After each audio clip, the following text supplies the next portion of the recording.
2023 October 7వ తారీఖున Israel Gaza యుద్ధం మొదలైంది.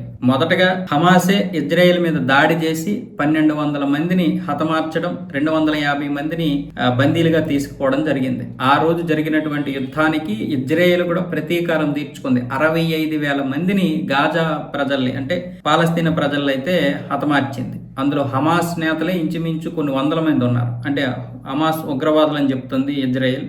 మేము ఒక స్వతంత్ర పోరాటం కోసం ప్రయత్నం చేస్తామని వాళ్ళు చెప్తున్నారు. మొత్తానికి 2 సంవత్సరాలుగా జరుగుతున్నటువంటి ఈ యుద్ధాన్ని అమెరికా ఇప్పుడు ముగింపు పలకడానికి 21 అంశాలతో ఒక పెద్ద నివేదిక తయారు చేసింది. దాన్ని ఇప్పుడు ఐక్యరాజ్య సమితిలోనే ప్రవేశపెట్టింది జనరల్ అసెంబ్లీలో. అయితే అందులో పాలస్తీనాని దేశంగా కూడా పరిగణించాలి అనే అంశం అయితే ఉంది.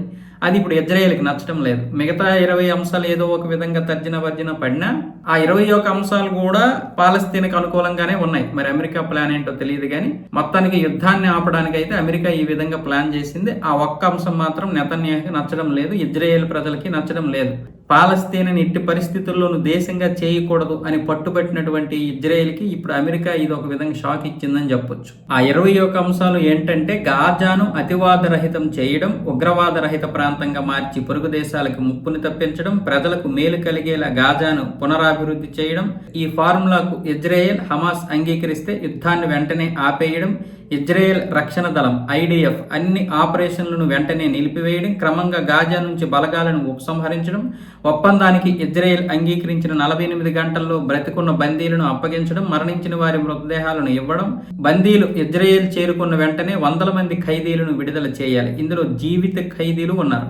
యుద్ధం ప్రారంభమయ్యాక నిర్బంధించిన 1000 మందిని విడుదల చేయాలి. దీంతో పాటు 100 మంది మృతదేహాలను అప్పగించాలి. బందీలు వెనక్కి వచ్చాక శాంతికి సహకరిస్తామన్న హమాస్ నేతలకు క్షమాభిక్ష పెట్టాలి. గాజాను వీడుతామన్న హమాస్ సభ్యులకు మార్గం సుగమం చేయాలి.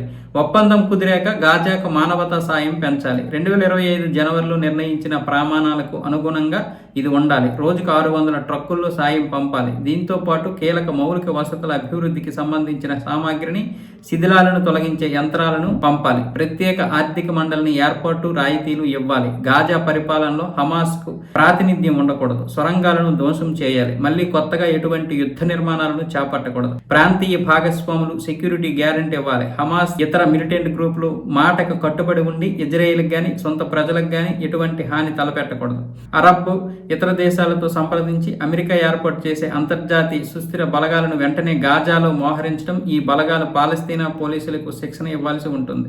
ఇక ఇజ్రాయెల్ గాజాను కానీ ఇతర ప్రాంతాలను కానీ ఆక్రమించకూడదు. ప్రస్తుతం ఆక్రమించిన ప్రాంతాలను ఐడిఎఫ్ క్రమంగా అప్పగించాలి. భవిష్యత్తులో ఖతార్పై దాడులు చేయబోమని ఇజ్రాయెల్ అంగీకరించాలి. ఇజ్రాయెల్ గాజాలోని ప్రజల్లో మార్పు తేవాలి. వారిలో యుద్ధకాంక్షను రూపుమాపాలి.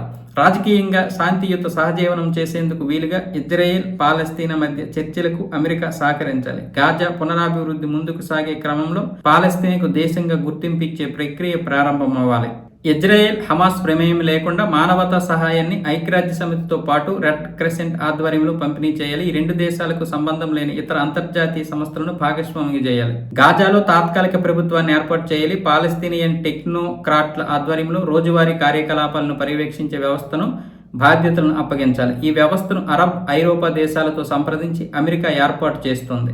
పశ్చిమాసియా నగరాలను అధ్యయనం చేసి గాజా పునర్నిర్మాణానికి ఆర్థిక ప్రణాళికను రూపొందించాలి. నగర నిర్మాణం ద్వారా పెట్టుబడులను ఆకర్షించడంతో పాటు ఉపాధి కల్పనకు తోడ్పాటు అందించాలి.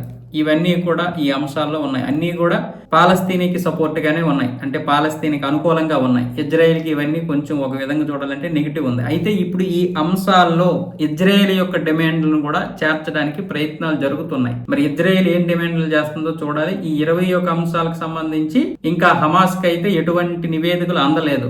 ఐక్యరాజ్య సమితిలో మాత్రమే వీటిని ప్రస్తావించడం జరిగింది. అయితే ఇటువైపు ఏమొచ్చేసి ఇజ్రాయెల్కి మాత్రం ఈ నివేదిక ఇచ్చారు. ఇజ్రాయెల్ ఇంకా చదివి ఏమేమి తన డిమాండ్లు ఉన్నాయో చూడాలి. మళ్ళీ ఈ డిమాండ్లు ఇందులో ఉన్నటువంటి వాటి మీద కూడా ఆక్షేపణలు ఉన్నాయి. ముఖ్యంగా పాలస్తీనాని దేశంగా చేయకూడదు అనేది ఇప్పుడు ఇజ్రాయెల్ యొక్క మొదటి డిమాండ్. ఆ తర్వాత డిమాండ్లు ఏంటనేది ఇంకా చేరుస్తారు.